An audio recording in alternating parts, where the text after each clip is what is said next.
Station, did you copy the wireless mic?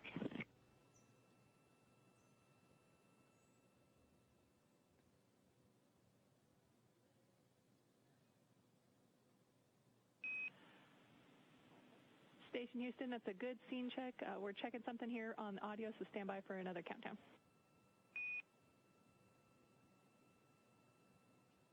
Okay, sounds good. And let me know about lighting. I've got a work light, so I can move that as needed.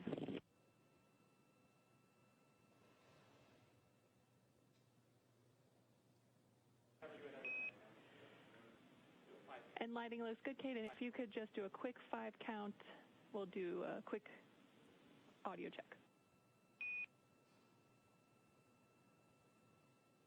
Copy and work.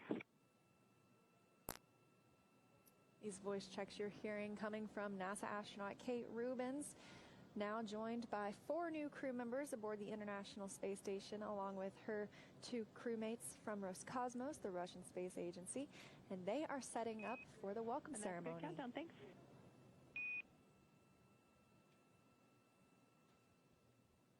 So we are standing by for that welcome ceremony coming up just a few minutes from now. Yeah, and you can hear them getting ready. They're doing all their formal checks, mic checks, to get ready to bring the crew and welcome them on board. Very excited to see this. We already saw how excited the crew members were to get on board station. I can't wait to hear them talk in a few minutes here. Yeah, absolutely. After their 27.5-hour journey to the International Space Station, finally making it to that destination, and they docked tonight at 8:01 p.m. Pacific time, 11:01 p.m. Eastern time, right on time, essentially, at the Node 2 port aboard the International Space Station, and now they will be there for about a 6-month mission.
Station Houston on Space Ground 2 for Kate.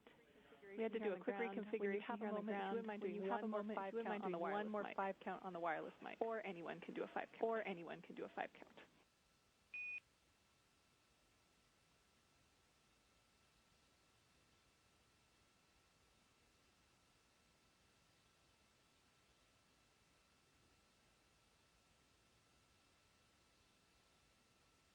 Station, I'm ready for another 5 count. On the wireless mic, 1, 2, 3, 4, 5.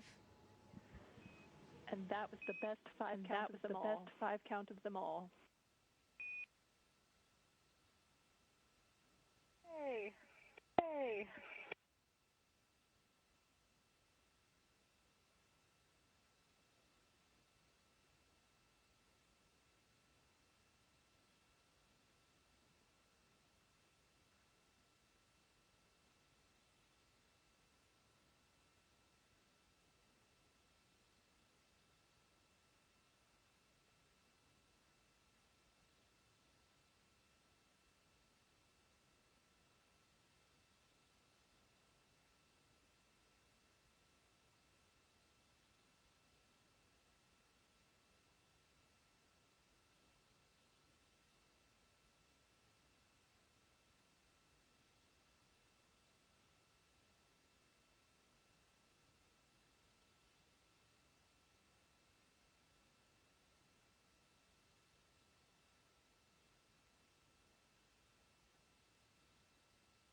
For those who've still been hanging with us, we are now coming up on the time for our hatch opening or welcome ceremony.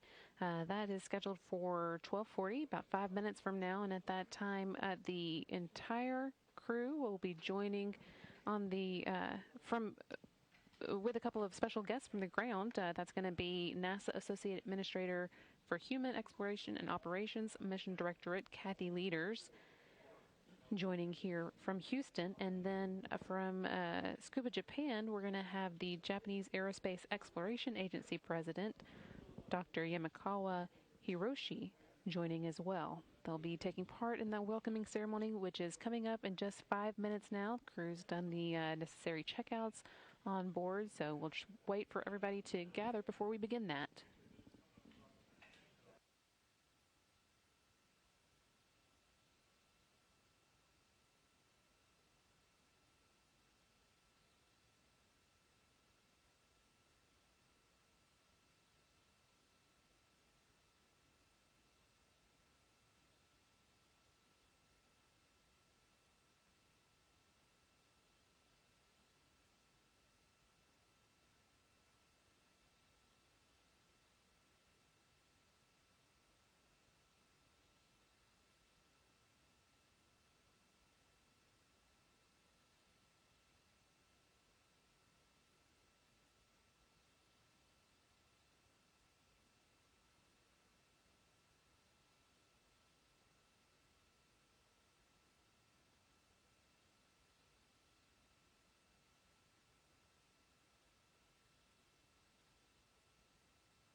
Crew members gathering as promised for the welcome ceremony, which is now just moments away from beginning.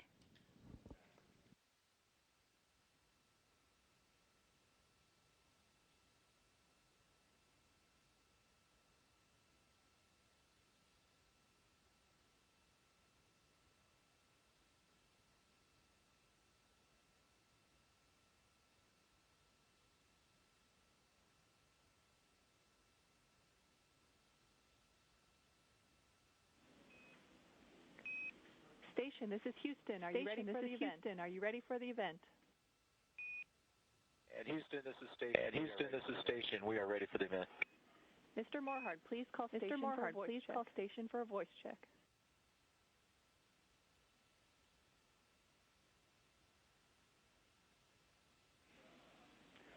Miss Leaders, please call station for a voice check.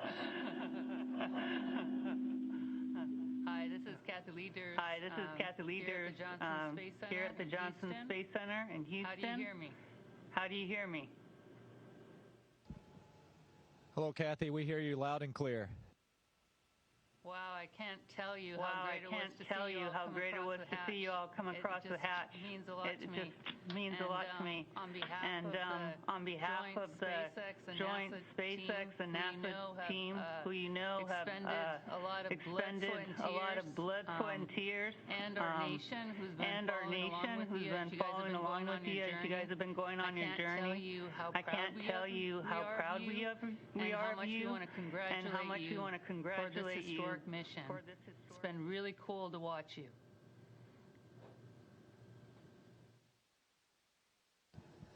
Well, thank you, Kathy. We just want to say thank you to everybody, SpaceX, NASA, the DoD, just all across the nation. It's been an incredible journey, and it's really amazing that this is marking the start of operational crew rotation missions to the International Space Station from the Florida coast, and so it was an amazing ride. I can't tell you how excited we were when that rocket lifted off the pad, and then the last 27 hours has gone really smooth, actually. And so we are so excited to be here. We are humbled, and we are excited to be a part of this great expedition. And so we are looking forward to the next 6 months and can't wait to get started. Yeah, thank you for letting me get to say hello to you all and being there a little bit on station with you all. And I just want to tell you how proud we are of you. We're expecting a lot from you, a lot of good work up there. Not only are we proud in this nation of you, but our international partners are extremely proud of you. And I know I have some folks in Japan that also want to give you some greetings. So with that, I'm going to turn it back to Mission Control.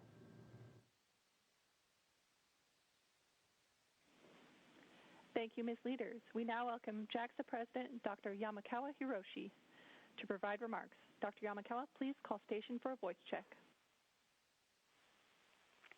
Station, this is Yamakawa. How do you hear me? Yamakawa-san, we hear you loud and clear. This is International Space Station.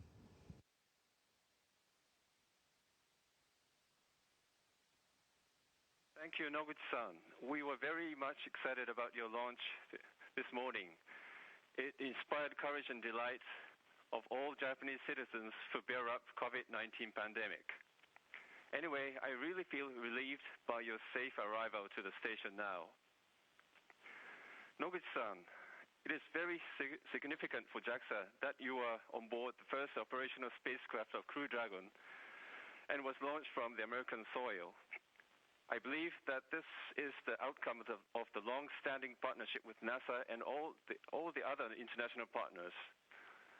I also believe that your efforts at ISS from today will take on more importance on the ISS utilization and operations, and for future international space exploration beyond the low Earth orbit to the Moon and Mars.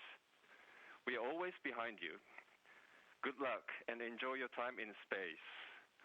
Noguchi-san, 皆さん全集中で頑張ってください。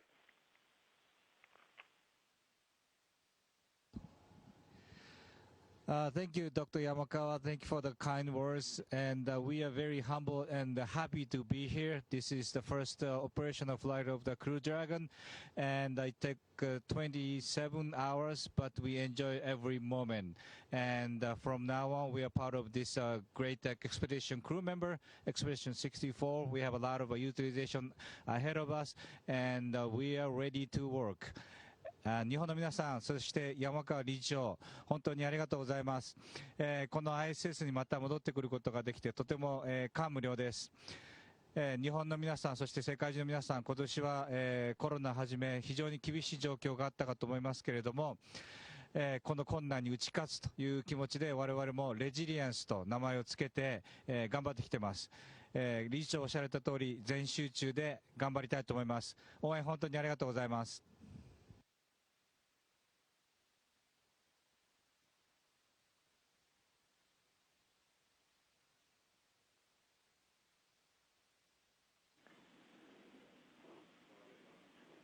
Thank you, Ms. Leaders and Dr. Yamakawa, for your participation in the Crew 1 welcome ceremony. Station, we are now resuming operational audio communication.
Wow.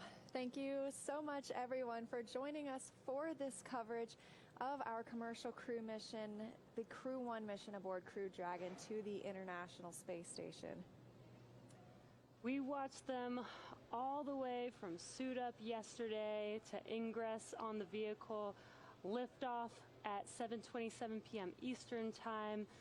First stage, giving them a ride into orbit as it returned back to Earth and landed on Just Read the Instructions, to Dragon separation yesterday and nose cone deploy, to today through all the Dragon burns, 5 major burns on Dragon, and docking as well as ingress onto the station.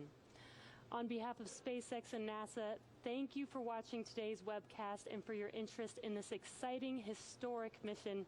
Now that Dragon has reached the International Space Station, it will spend approximately 6 months docked there until it's time for Crew 1 to return home via splashdown in the Atlantic Ocean.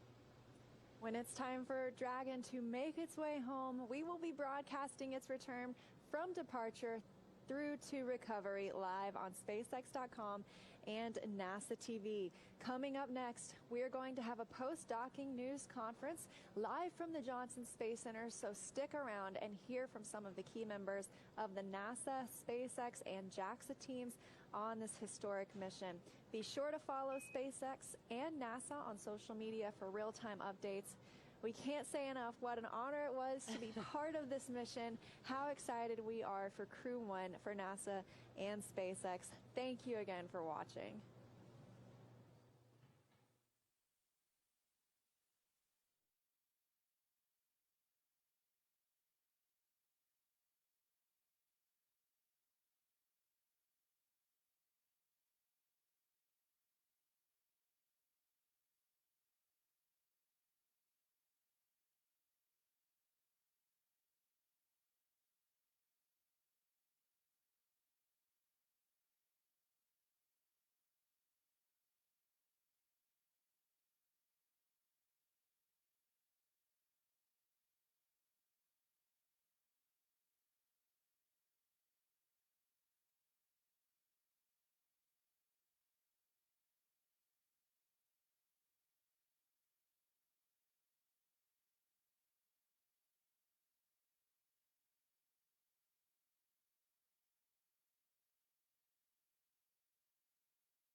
Hello and welcome to the NASA's Johnson Space Center. It's been an exciting night. After 20 years of continuous human presence, the International Space Station is still marking new milestones, and as of tonight has its first long-term crew of 7 members. So we have a lot to celebrate tonight, and here to talk it over with us, we have Associate Administrator of Human Exploration and Operations, Kathy Leaders, Johnson Space Center Director Mark Geyer, and socially distanced down the hall, Deputy Commercial Crew Program Manager Vin Fang, and International Space Station Manager Joel Montalbano. We'll let them each give a few opening remarks and then open it up to questions. For media on the line, press *1 to let us know you have a question, or *2 if your question gets answered before you ask it. Let's kick it off with Kathy. Yeah, what an amazing last couple of days. I just can't tell you how wonderful it was to see the crew come through the hatch. And we've been talking a lot about all the firsts, right? This mission was a dream. It was a dream of us to be able to one day be able to have crew transportation services to the International Space Station. And today, that dream became a reality. Huge step for us, right? And it took a huge team of folks, not only SpaceX folks, but NASA folks and our federal agency friends and the DOD. A ton of people made this happen today. Just an amazing feat. Was not easy. This was hard. And then on top of it, one of the other firsts we had was we all had to do this in the time of a pandemic. I think there were some of us 6 or 7 months ago that if you would have thought about all the things that this team's had to go through, they would have just said, oh, this is too much, but it wasn't. This team has done a phenomenal job. The crew on orbit is going to do phenomenal things over this next 6 months, and we're going to keep doing crew missions. And it's the start of a new era. I'm very, very proud of the NASA, SpaceX, the agency teams, and our nation for stepping out and doing this. Thank you. Thank you, Kathy. We'll go next to Mark Geyer. Great. Thank you, Kathy. And I want to thank you for your leadership, especially in making this happen. It is a terrific day for NASA and for the country in general. It's really exciting to see the 7 crew members on ISS, 4 Americans, 2 Russians, and our Japanese partners. It's great to be starting this crew rotation plan and now being able to utilize ISS as we envisioned. And I'm honored to wear the Increment 64 pin today, so it's a great start to that mission. The astronauts are doing great. You saw them as they came through the hatch. They're excited to start their mission. They're very well trained. And they're ready to get started. You know, so we believe that NASA unites with our partners to achieve bold missions. And in this case, it can be commercial partners or international partners. You know, next year, we're going to have a lot of exciting missions, including continuing SpaceX missions, Boeing commercial crew, sending Orion out past the moon, eventually private astronaut missions, and also these smaller commercial lunar payload services missions where we're enabling small companies to deliver payloads to the lunar surface. Each of these are examples of how NASA can engage differently with companies. Sometimes we drive the design with our contractors, sometimes we evaluate the design, sometimes we are the operators, sometimes we integrate the operations. All of these are ways where we are melding our skills, achieving NASA's missions, but also creating commercial capabilities in this country. That is a big part of our job. And of course, we're taking those skills and actually pushing out in the lunar region with Gateway and supporting lunar lander systems as well. So a great ending to the year. Terrific to see the crews on ISS. And so we look forward to all the work they're going to achieve this increment. Thank you, Mark. Let's go next to Joel Montalbano. Well, welcome again to the post-docking press brief. What an incredible achievement. And to have it happen in the month where we're celebrating 20 years of continuous human presence on board the International Space Station just puts a smile on my face. You know, today or yesterday we saw a picture-perfect launch, and today a very smooth docking. And with that, we welcome the Dragon vehicle and her crew to the International Space Station. We're looking forward to a significant amount of time on orbit, a significant number of months. We'll be able to increase the amount of science, the amount of research, the amount of technology development we can do with the additional crew members. A huge thanks to the Commercial Crew Program. A huge thanks and congratulations to the SpaceX team. You know, I promise the International Space Station program will take good care of the Dragon vehicle and her crew. So back over to you, Brandy. Thank you so much, Joel. And finally, we'll go to Vin Feng. Thank you very much. It's an extremely exciting time to be in the space business right now. You know, as the Resilience crew just said right after hatch opening, they can't wait to get started.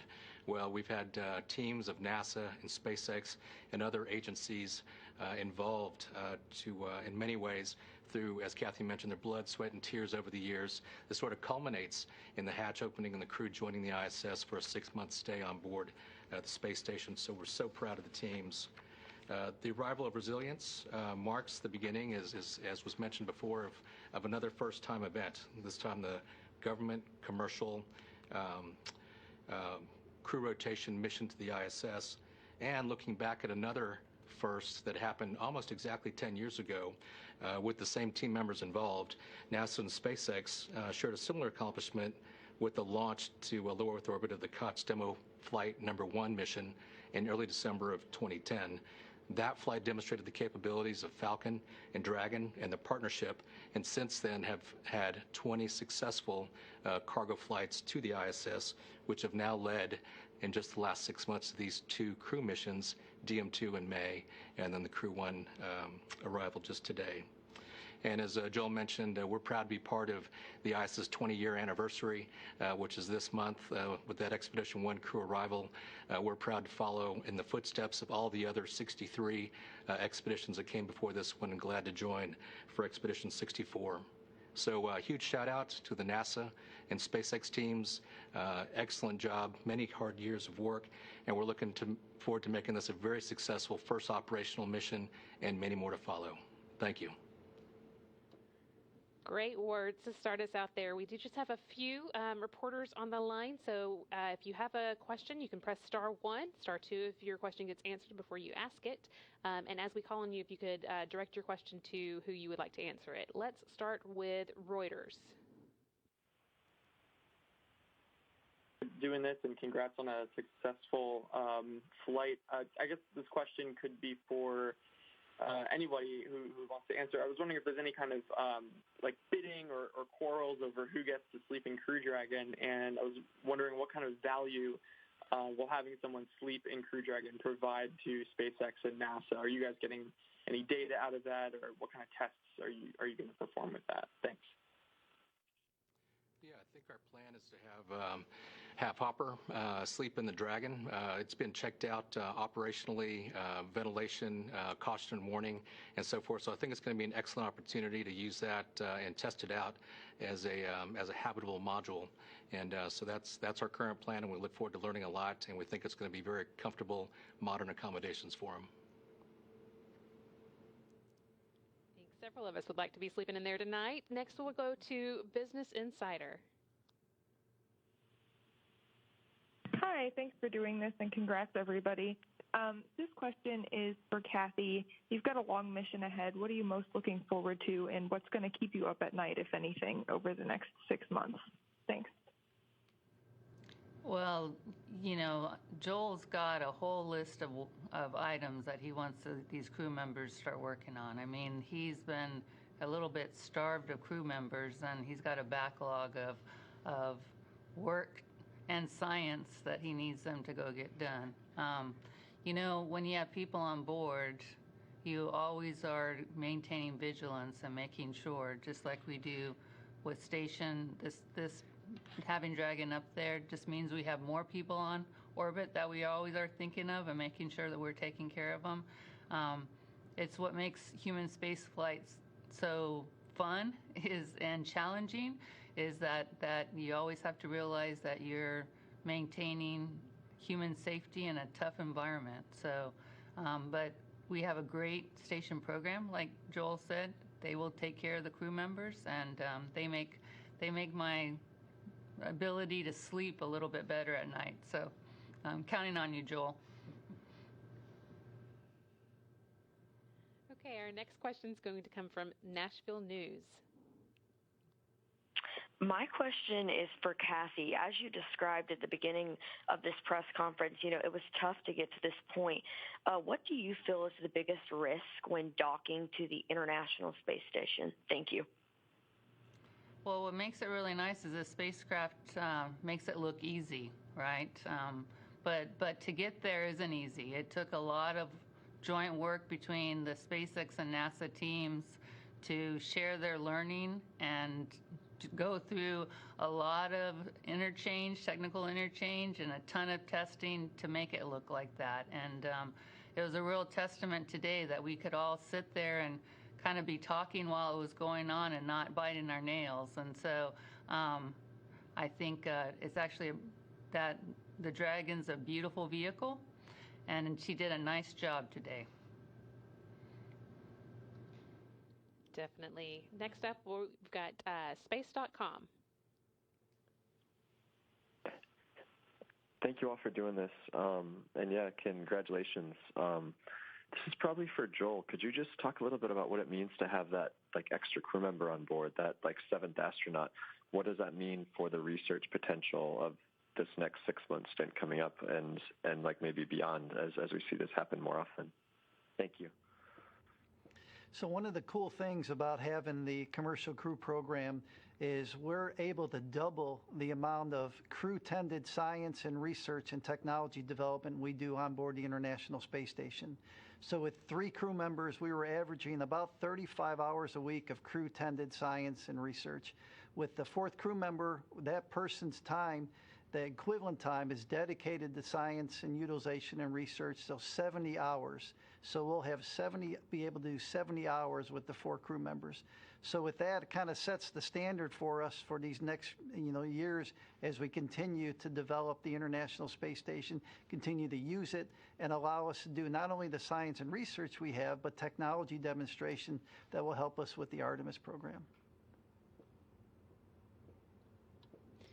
Okay, and I think we have a follow-up next from Business Insider. We do have time for just a couple of follow-ups, so if you do have another question, you can press *1 again, but we'll try and keep it short because I know these guys have been up for a while. Business Insider next. Hi, yeah, thanks for taking another question from me. I guess this question is also for Kathy or for anybody else who feels they can answer it.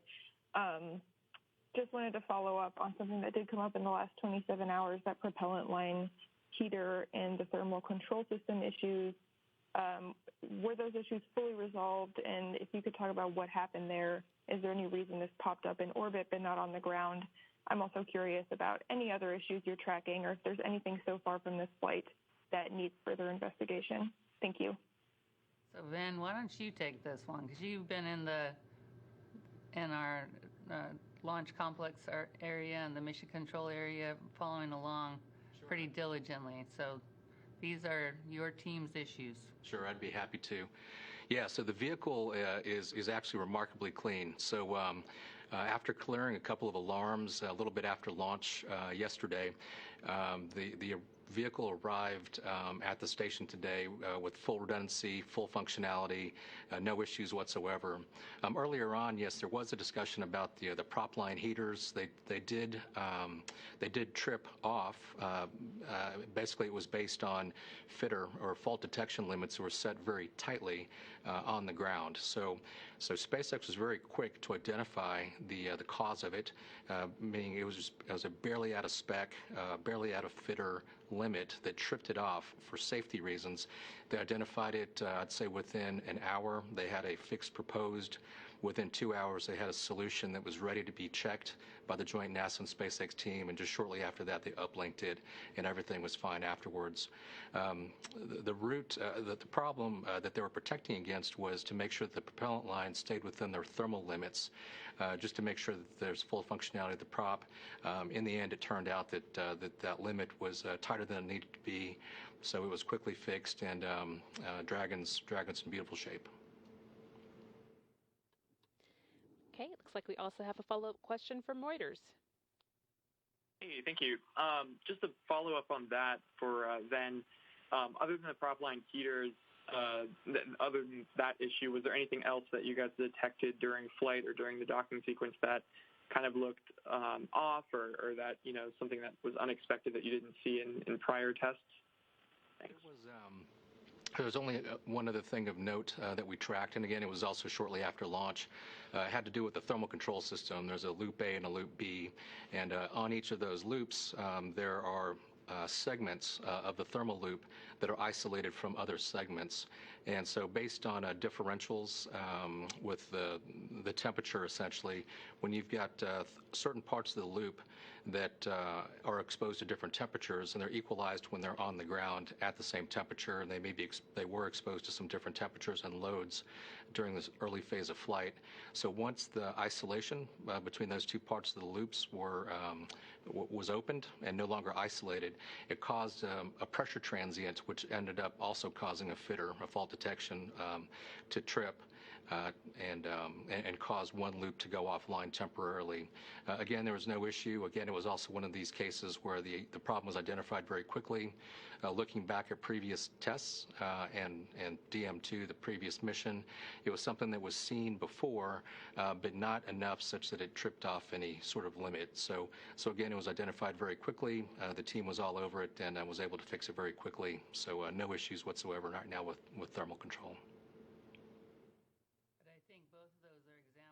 How you learn, you learn how your system operates while you're flying and kind of how to operate it in a way and how it's going to operate on orbit. So like we had mentioned in the question, was it something that you learned while you're flying? Yes, those were both things that from a system perspective are pretty normal things that you learn while you're starting to bring on a new system. It's prudent. Folks have been very cautious in setting those limits, and so yeah, absolutely. You learn with thermal, you have convection on the ground, and you have other effects, and you can't simulate all of those. So we do put in limits which are tight so that we can see those far before they end up becoming problematic, and that was the case here.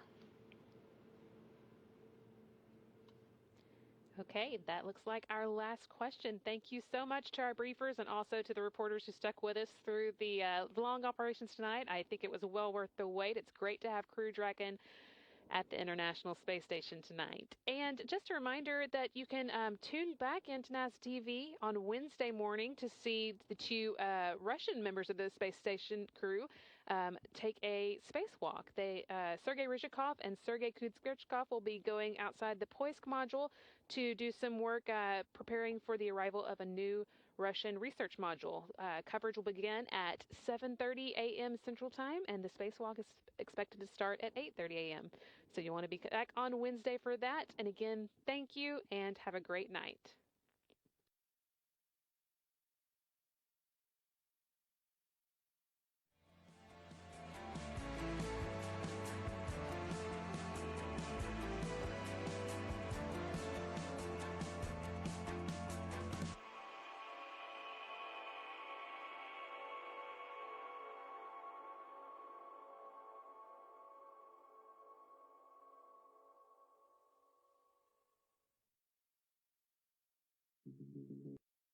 Oh.